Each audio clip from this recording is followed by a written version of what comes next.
Hello everyone, welcome back to gate and tech. And आज है आपका डे 29। तो डे 29 का एक बहुत ही प्यारा सा क्वेश्चन है ना। आई होप कि आप लोग कर लोगे आराम से। बहुत आसान और इजी क्वेश्चन है।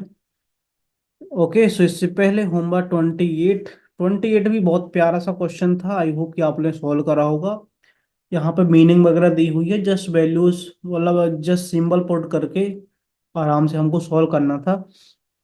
ओके, सो इसका आंसर है आपका डी। आई होप कि आपको समझ में आ गया होगा, है ना। मैकेनिकल 2021 सेट वन में आया था ये क्वेश्चन। ओके, सो डी इसका करेक्ट आंसर। कोई दिक्कत हो तो जरूर बता दीजिएगा। हम यहाँ दिक्कत सॉल्व करने हैं के लिए ही बैठे हैं। ओके, चलते हैं 29 पर। 29, everything is fine, we can combine. Everything is fine, we can combine. क्या कंबाइन करेंगे, चलो देखते हैं। यहाँ पे आपका एक्सोर एक्स एक्सोनोर है ना, एक्सोर एक्सोनोर सिंबल दिए हुए हैं, ट्रायंगल दिया हुआ है। ओके, और इसका वैल्यूज वगैरह कुछ दिया हुआ है। तो मैं यहाँ पे आपको बताऊं कि आप ऐसे सॉल्व करोगे सिंबल के थ्रू तो आप लोगों को कंफ्यूजन हो सकती है। तो मैं रिकमेंड करता हूँ कि कुछ आप अपन जनरलाइज नोटेशन मतलब ABCD में मान लें या XYZ में। ओके, तो आपको बेनिफिट हो जाएगा। ओके, और यहाँ पे सिंबल डिफरेंट डिफरेंट है तो आराम से आप लोग बना के देखना।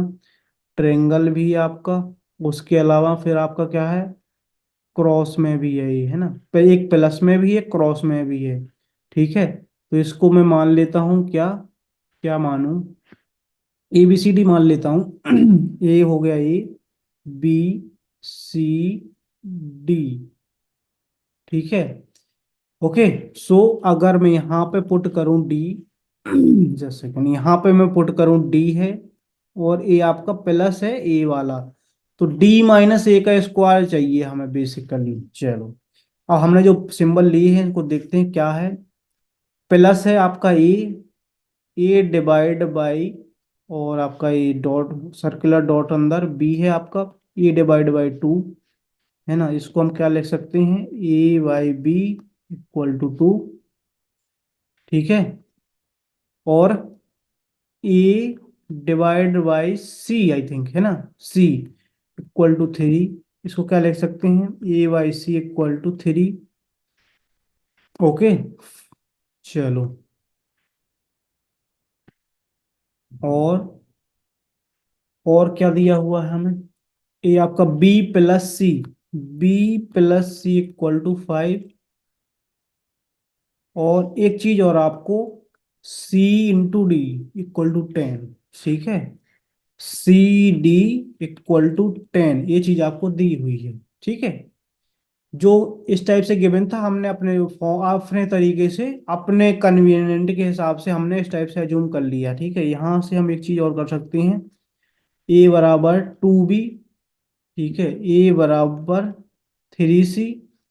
ठीक है, तो यहाँ से हम एक चीज निकाल सकते हैं। क्या निकाल सकते हैं, आप समझ पा रहे हैं। A = 2B भी है और A = 3C भी है। A = 2B 3C। ठीक है, ये चीज आपको समझ में आ रही है। ओके, आई होप कोई दिक्कत नहीं गई जाएगी आपको इसमें। ठीक है, अब यहाँ से देखते हैं हम, B+C = 5। ठीक है, अगर मैं यहाँ से एक किसी की भी वैल्यू रिप्लेस करता हूँ, अगर सपोज करो बी की वैल्यू निकालूं सी के फॉर्मेट में, तो 2B = 3C है। यहाँ से कोई दिक्कत नहीं हुई है। B = 3/2C है, बिल्कुल है।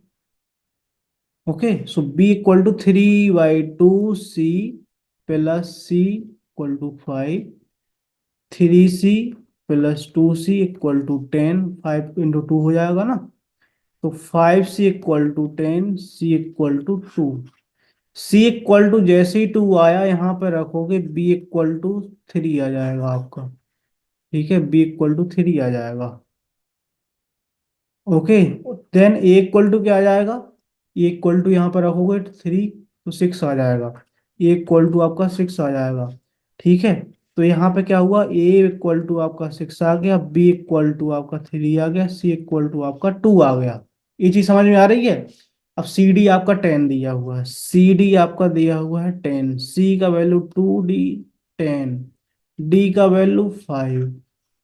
आपको निकालना क्या था, डी माइनस ए का whole square. Okay, D minus A का होल स्क्वायर आपको निकालना है। डी कितना है 5, ए कितना था आपका 6, इसके स्क्वायर करोगे -1 का स्क्वायर इक्वल टू 1। -1 मत लिख देना भैया, स्क्वायर लगा हुआ है ना। ठीक है, 1 हो जाएगा। अगर क्यूब लगा होता ऑब्वियसली तो आपका क्या हो जाता, -1 हो जाता। ओके, एक चीज मैं बता देता हूं आपको, कंफ्यूजन नहीं करनी है आपको 1% भी। -1 की पावर n लगा हुआ है, अगर n इक्वल टू है आपका एवन। ठीक है, एवन मतलब तो यहाँ पे आएगा आपका 1। एवन मतलब यहाँ पे तो होगा 0। जीरो वैसे काउंट नहीं कर तो करो तो कोई दिक्कत भी नहीं है, आपको 2 4 6 8 कुछ भी लोगे तो उसकी पावर जब भी एवन रहेगी तो आपका आ जाएगा 1। ठीक है, अगर n इक्वल टू है आपका ऑड, देन आपका आएगा -1। ओके, आराम से कर लेना आप, कोई दिक्कत जाए बताना मेरे को, है ना। दिक्कत हम आने नहीं देंगे, बिना सोल्व किए आपको क्वेश्चन यहाँ से जाने नहीं देंगे, पकड़ के रखेंगे, बांध के रखेंगे, है ना। चलो, so option B is the correct answer for this question. Very easy question था ये, है ना, बहुत आसान सा क्वेश्चन था, बट आपको कन्वर्ट कर लेना है ना, कन्वर्ट कर लेना है आपको अपने प्रेफरेंस के, मतलब अपने कन्वीनियंट के अकॉर्डिंग। ओके, सो उससे क्या होगा कि आप आराम से सॉल्व कर पाओगे, है ना, with in a minute question आप आराम से कर पाओगे। मैं एक्सप्लेन करता हूँ इसलिए ज़्यादा टाइम लगता है, आप जब खुद के लिए करोगे ना सॉल्व, तो आप विद इन 30 to 45 सेकेंड में इस क्वेश्चन को कर सकते हैं, है ना, कोई दिक्कत ही नहीं जाने वाली है। चलो, होमवर्क की ओर कदम बढ़ाए जाएं, होमवर्क की ओर चलते हैं। चलो, होमवर्क की ओर चलते हैं। सो एक क्वेश्चन था आपका, आराम से, आई होप कि आप लोगों ने सॉल्व किया होगा। अगर नहीं किया है तो आप जरूर करना, साइंटिस्ट बी में क्वेश्चन आया हुआ था ये, तो जरूर सॉल्व करना। और उसके पहले मतलब मैं आपको एक और रिकमेंड करता हूँ कि भैया जो गो पीडीएफ है उसका वॉल्यूम 1 है PYQ का, वो जरूर लगाओ आप, है ना। गो पीडीएफ का वॉल्यूम 1 है जो, वहाँ पे आपका engineering mathematics, discrete mathematics, aptitude के क्वेश्चन है। 28 मार्क्स तो आपके वॉल्यूम 1 में है, 28 मार्क्स। तो आप वॉल्यूम 1 को इग्नोर ना करो, PYQ जरूर लगाओ यार गुरुजी, PYQ लगाओ आप लोग, है ना। ठीक है, इस क्वेश्चन का आंसर मैं नेक्स्ट वीडियो में आपको बता दूंगा। So thank you so much for watching the video. आप बता सकते हैं कि आपको कैसा लगा, कैसा सीरीज लग रहा है, कैसा मजा आ रहा है। Bye bye, all the best.